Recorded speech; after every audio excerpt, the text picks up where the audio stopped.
Wow. Um, Here we are. Here we are after. So I'm Jason West, and we should introduce ourselves probably. I'm Jason West, and God, how do I introduce myself? I started teaching English in 1992 in London. I did a crap 1 week introduction to TEFL course at the Young Women's Christians Association. No. No, seriously, someone just hired a room from it was in the centre of town, and I met a guy on that course who kind of became my business partner with my first school, and we knew nothing, and we had like one textbook and a general text, and we somehow hired a room off a guy in Wardour Street in Chinatown because we thought we'd start an English school. This is like the arrogance of youth. But can I ask you why, out of all the things that you could have done in England, you decided to teach English to foreigners? Because I didn't want to be in England. Okay. Because I'd just been kicked out of Australia. You were in Australia for rugby, right? Yeah. And then I got injured, and my visa was running out, and they wouldn't let me stay. Okay. So I had to come home, and I remember going into the visa place on the rocks in Sydney, where you had to get a stamp to say you dobbed yourself in, kind of thing. And I went into this office that no one knew where it was when I went in, and it could have had cobwebs everywhere. And I rang this bell, and a woman came out, and I said, "Oh, I've come to get my passport stamp so I can leave." And she said, "Oh, we don't get many of you in." I was like, shit.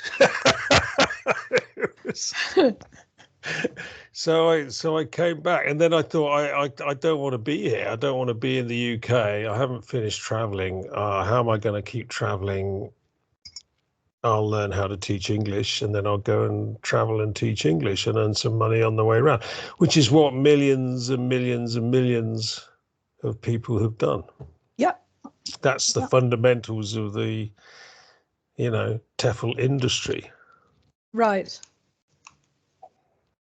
And then, so we started the school with, hired a room off a guy who analysed urine. It's a mad story, this. Dr. Peter Liu. No. Liu. I've never thought of that. Oh my God, that's the first time it never occurred to us. He analysed urine because when people got caught drink driving and were down in Charing Cross police station, the police would give them their own sample of urine for an independent test. And he analysed urine. So you got all these like red-faced businessmen coming up the stairs going to see Peter to give him their urine, and then he'd do the test. But he had a room that he wasn't using. And I had and we I don't know why, we had 10 chairs, a whiteboard, and a tea urn in it, no phone, and we cobbled together a leaflet based on other schools in the West End and cut and paste stuff. Actually, literally cut and paste. This was before word processing hit. And one of us would stand at Piccadilly Circus handing out leaflets to people coming out, and the other one would sit in the room. Brilliant. Absolutely brilliant. And when someone walked in, and God, it was like, the first kid who walked in was a Korean called Dozeng He. And it was like, shit, I'm gonna have to sell him a course. How do I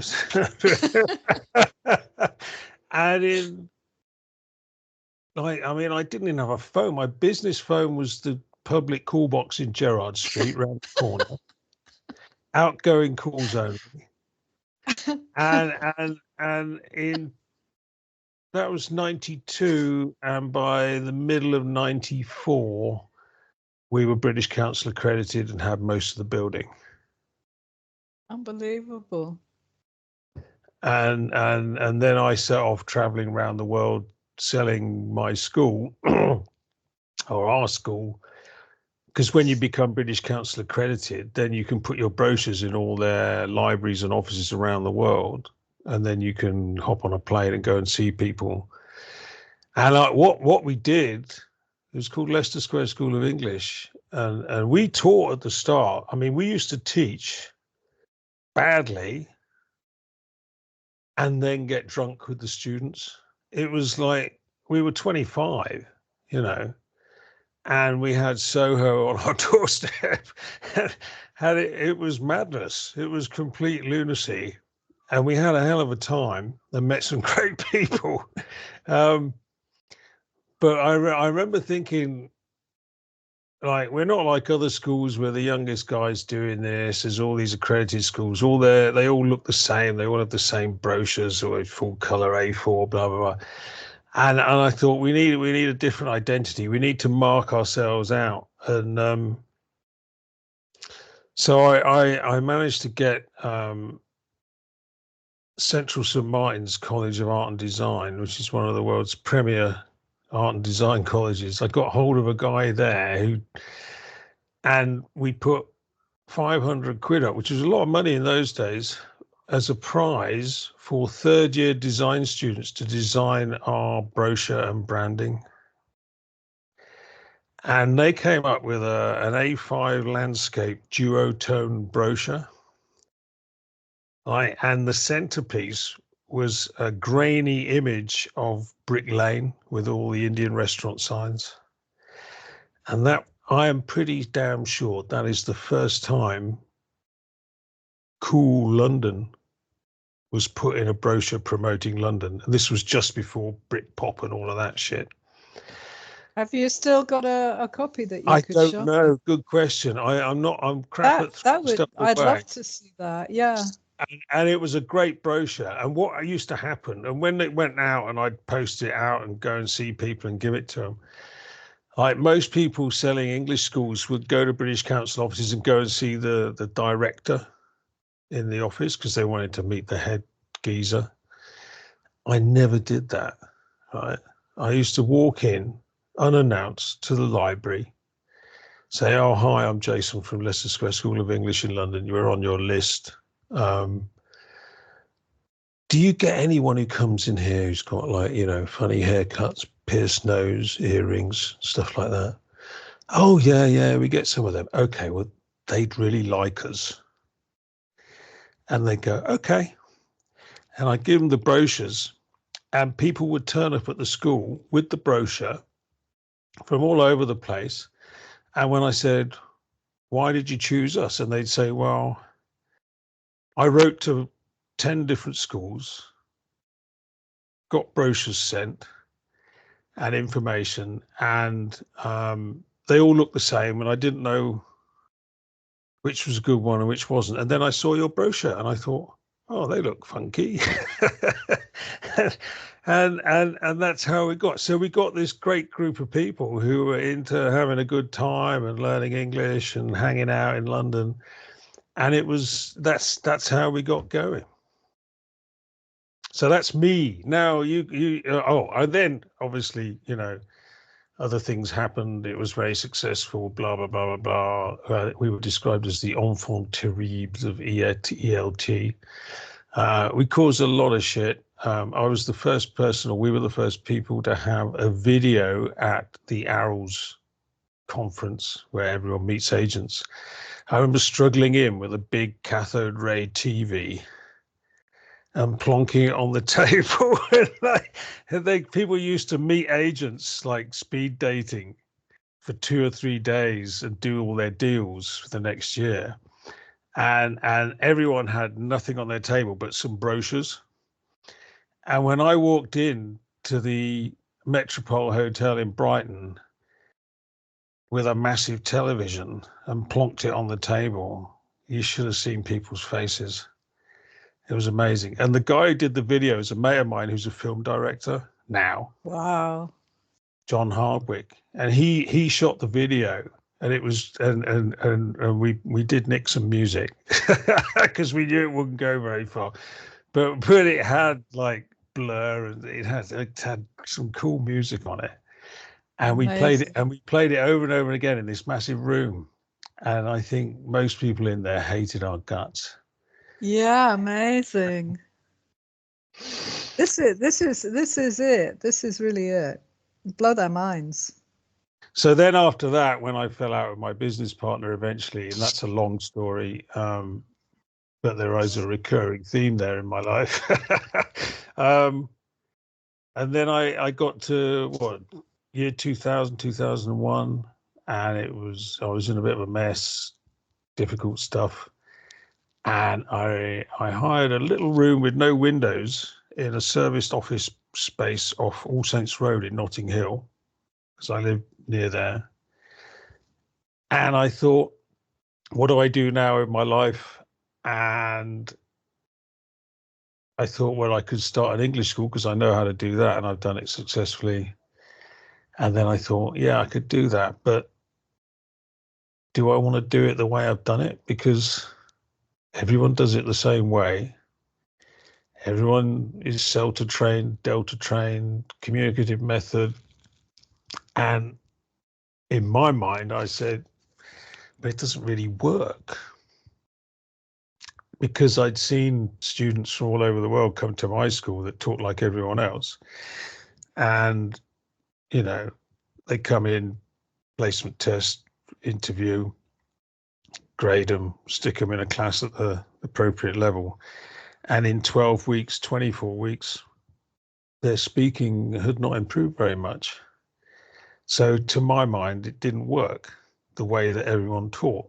And so then I thought, well, you know, what if we did it a bit differently? What if we taught them some language in the classroom and then got them using it straight away outside the classroom? How would we do that? Oh, we'd have to talk to members of the public. How would we talk to members of the public? They're probably not going to want to talk to us. How do we use certain words to get beyond their psychological barrier? Blah, blah, blah, blah, blah. Get the gate down. And piloted it with an old director of studies who I work with, Georgina Moon. And funnily enough, a really cool place we used for the first ever lesson test was there's a hall near Red Lion Square. I don't know if you know it. That is the Humanist Hall.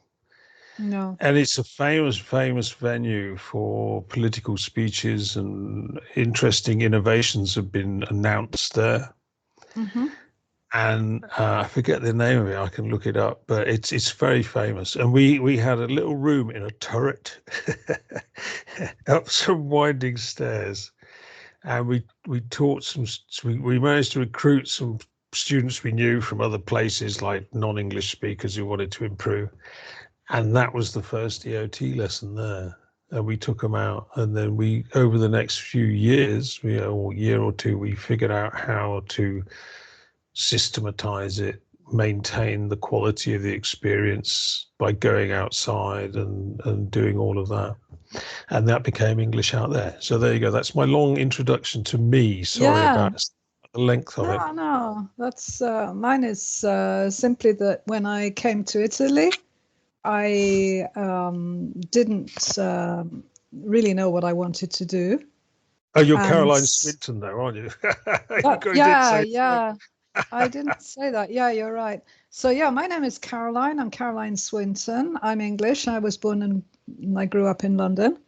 And I came to Italy a long time ago. It was 40 years ago.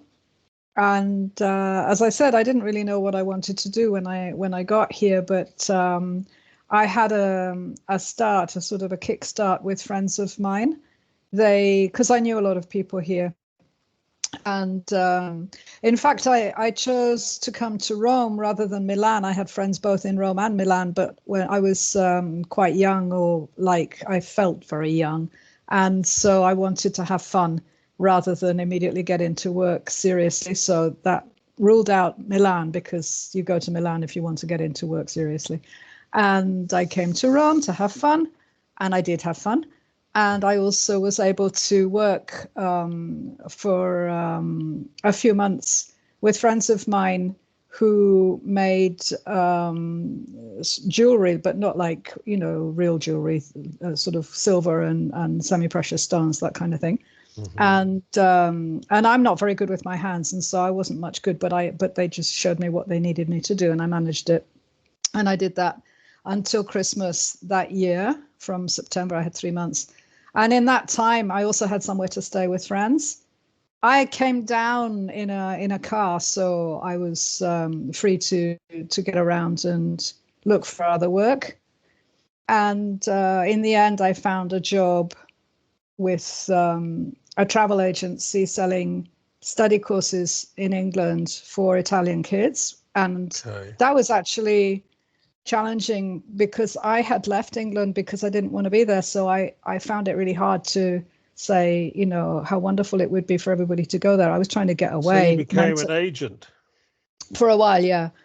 I did that. Wow. And that was really good from a point of view of integrating, because I traveled around the whole of the Rome area with what is the equivalent of the A to Z, the roadmap book. Right. And so I really got to know Rome very, very well.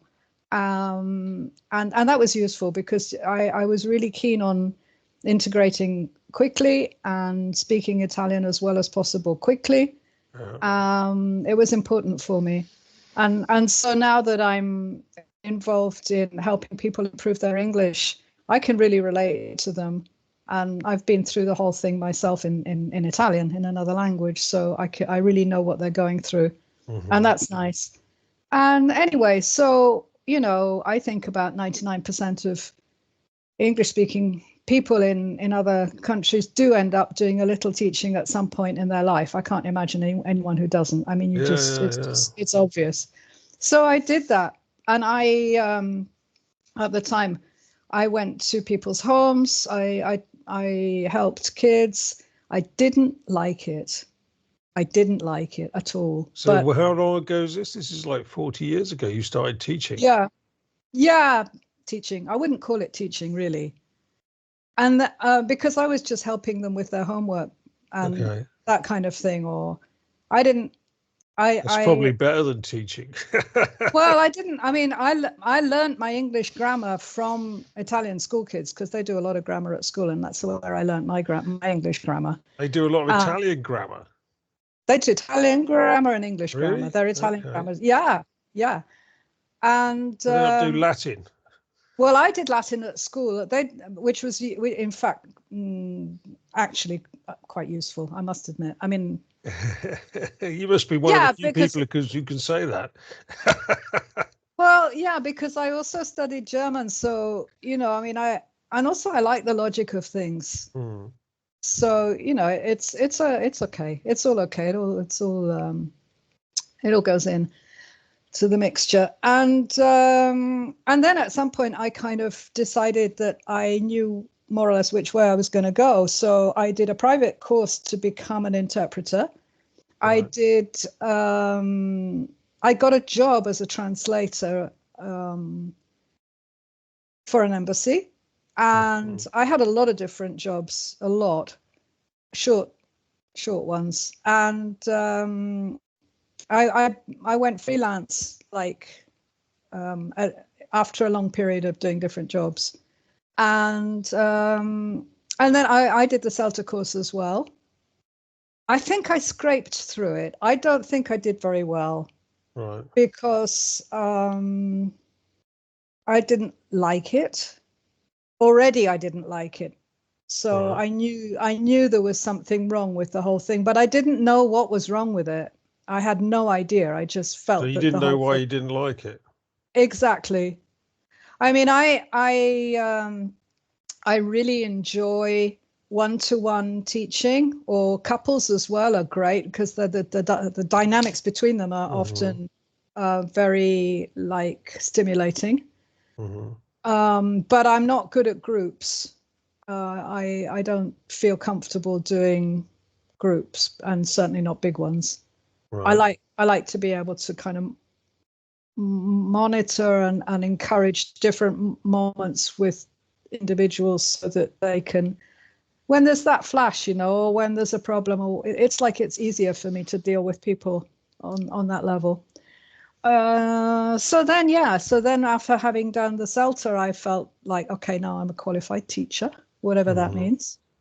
And I carried on still hating the whole thing. And I tried to buy the most innovative and the newest versions of the dreadful textbooks that were that were available. Oh my God. When was this? Yeah. I don't know what year it was because I don't remember. But the whole thing led up to the year before the COVID-19 pandemic, or 2 years before that when I met you. And I decided what happened is that I was teaching people more at home at that point. I wasn't going out so much, which was great because much, much better. I started charging an awful lot for going anywhere myself. And so people came to me, and then I decided because I had this wonderful person who came from far away, and I decided I want to start working online now. And so what happened is that I looked for a way to work online. I didn't know how to do it. I wanted to do something different. And I found you after a long time, because, well, not that long actually, but I certainly put a lot of effort into finding a way. So I came across different options. Right. And none of them were particularly interesting. And then I found this and I thought, well, this is definitely interesting. And here we are today. Wow. Wow. That's kind of amazing, really. Because you kind of kept me going by asking me questions, periodically going, oh, what about this? Or and also selling courses, like, because of the way you do it, which is, you give them the information about the website and the link, and then they buy the course and download it, which is a different model to how most people operate. Why? What do most people do? Well, teachers use course books. They No, usually but people with using English out there. people do it differently. People do it. I mean, like, sometimes over the years, sold materials to schools as downloads, and then they use the PDFs. Sometimes, because there are teachers' materials. Sometimes teachers buy those materials and then they share the materials themselves directly with the students.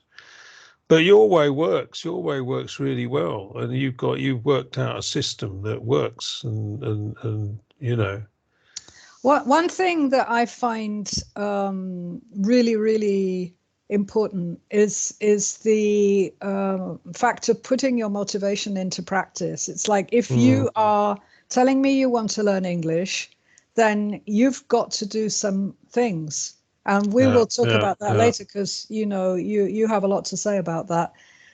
As far as I'm concerned, people have to buy the material themselves, because it's part of the feeling. It's a commitment. It's also part of, I think, something gratifying. It's like you've spent money on something, on a tool.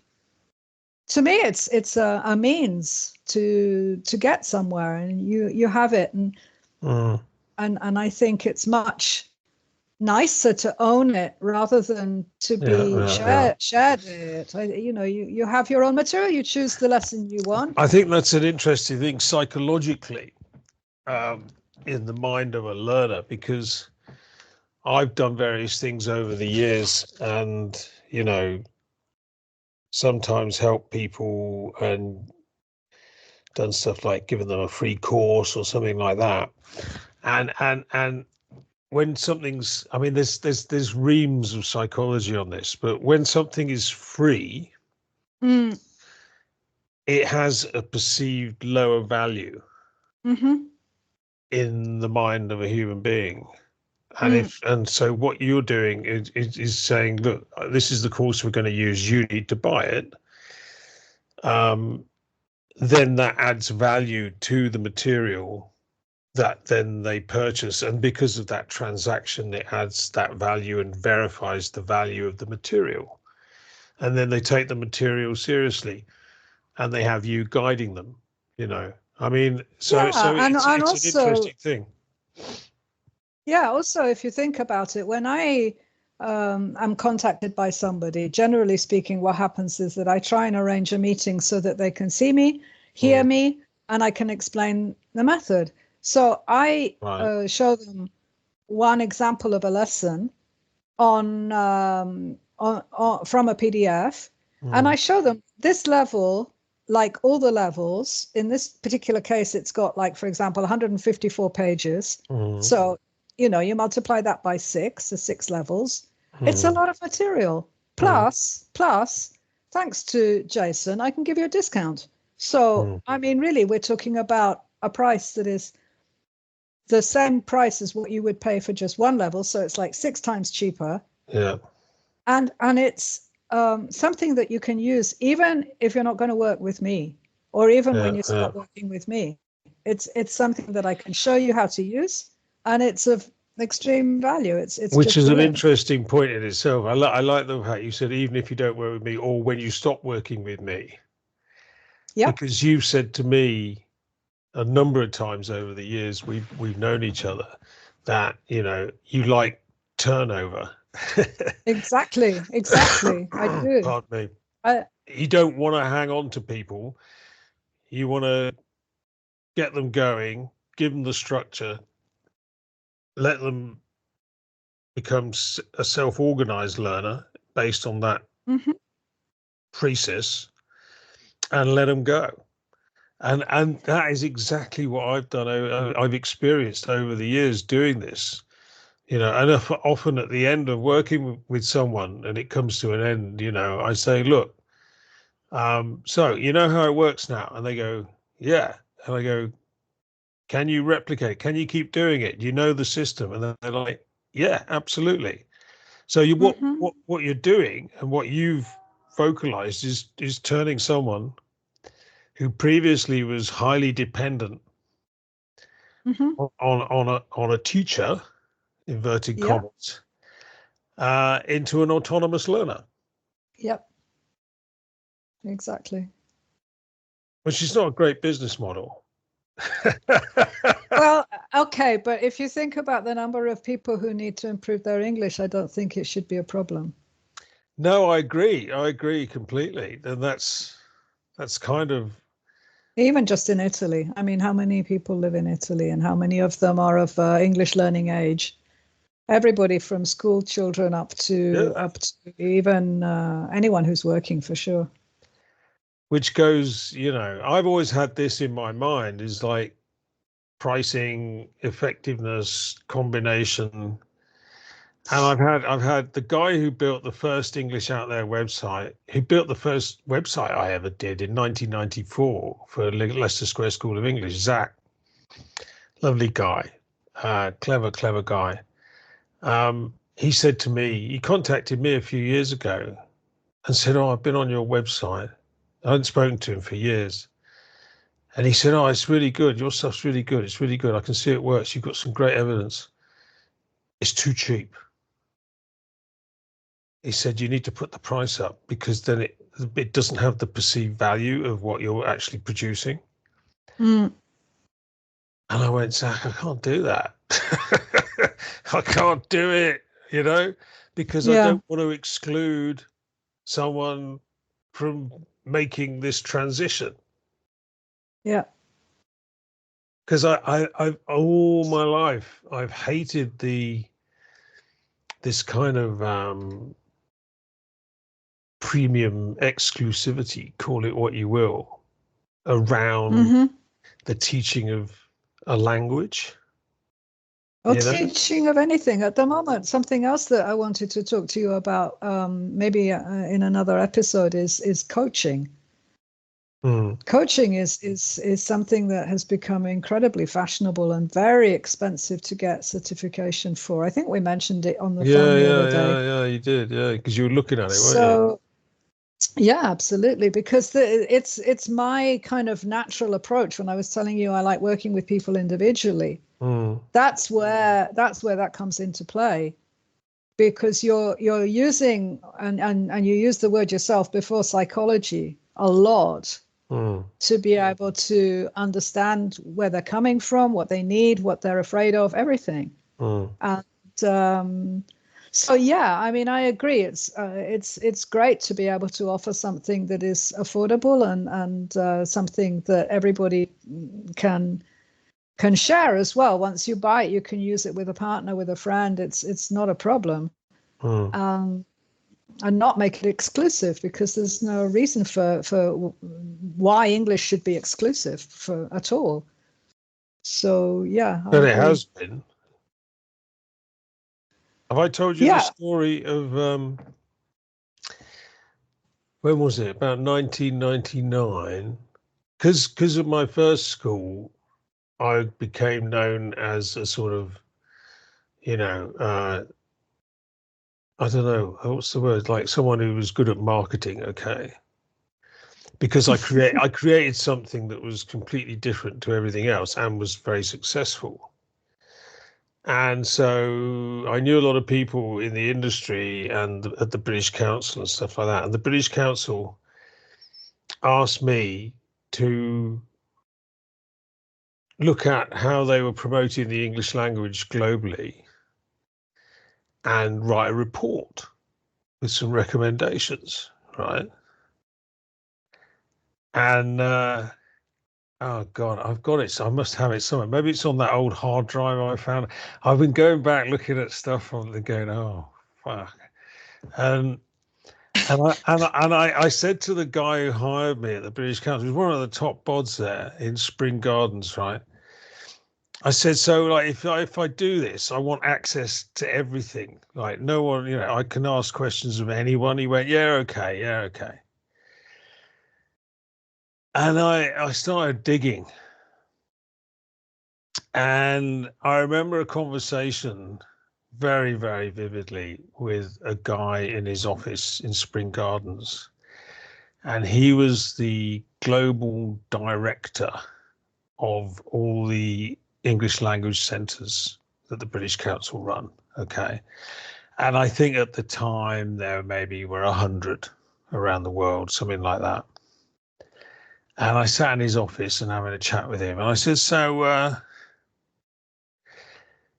when you decide as the British Council to open a centre in a city, and I should add at this point that I was very naive, right?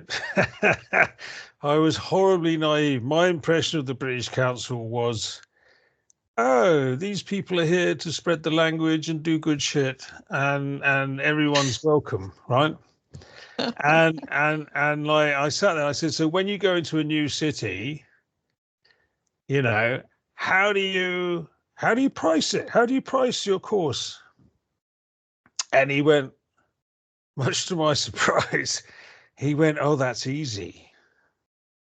He said, oh, we just find the most expensive school and double it. And I nearly fell off my chair. And I said, why the hell do you do that? I thought you were meant to teach the world English, not just a load of rich kids. And he said, oh, no. They're the ones we want to have a relationship with because they'll become the leaders of their countries. Oh, God. And that is true. That is the God honest truth. I had that conversation. And I wrote my report and it never saw the light of day. I wonder why. And the guy who commissioned it sent me an email they paid me quite a lot, and he sent me an email, one-line email, when I submitted it, and all it said was, "I like your style."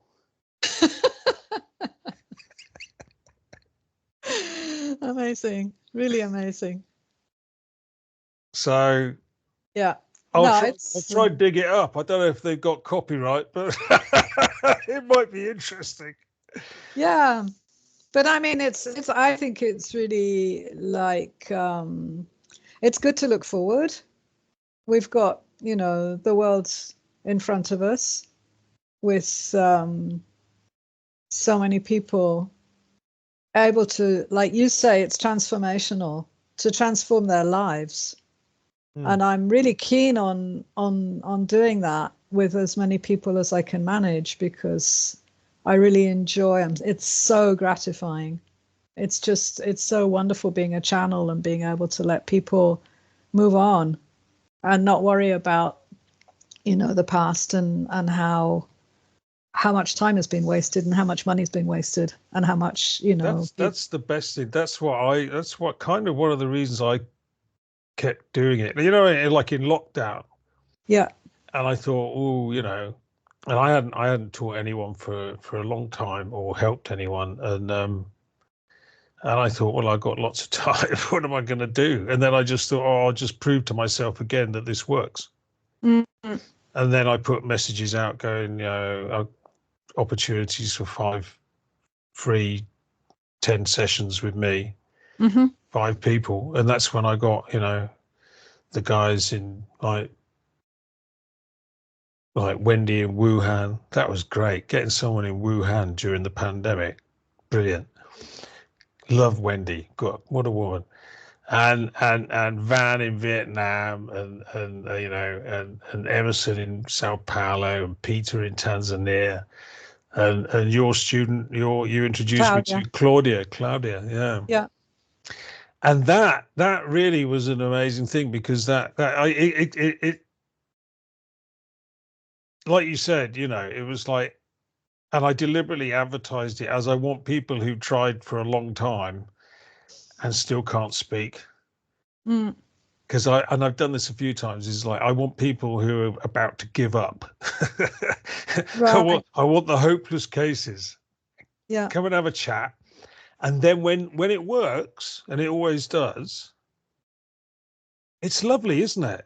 It is. It's like a really humanistic, generous, there you go, send them out into the world. It's a nice feeling. Yeah, it is. It's amazing.